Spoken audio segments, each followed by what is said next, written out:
The reality of suffering and pain persists in our midst, but God does not forsake us. Good day, my dear friends. I am Ray Galieto, a Configuration Stage 2 seminarian from the Diocese of Talibon, now studying in Seminario Mayor de San Carlos. Let us pause for a moment and reflect on God's Word. In today's Gospel, we encounter Jesus proclaiming the gospel of the kingdom, healing every disease and illness among the people. Yet as he gazed upon the crowds, he was moved with pity, for they were like sheep without a shepherd, troubled and abandoned, wandering without guidance or care.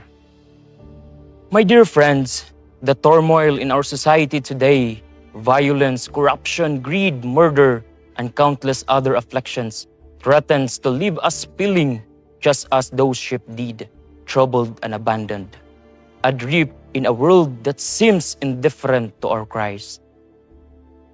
We hear the anguished voices of victims from recent typhoons, earthquakes, and senseless killings. These tragedies disturb our hearts deeply.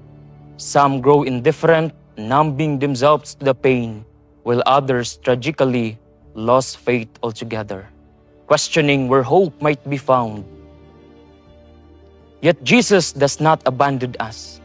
In the Gospel reading today, we witness His profound compassion for the suffering people.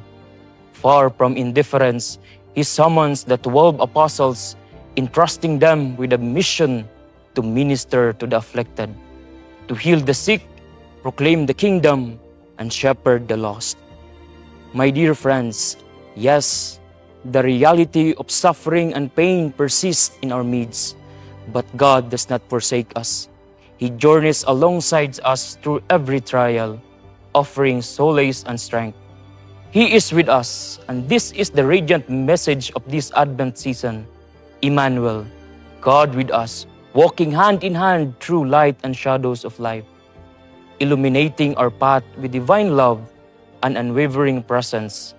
He is with us. Let us embrace this truth and, like the 12, extend compassion to those in need. Amen.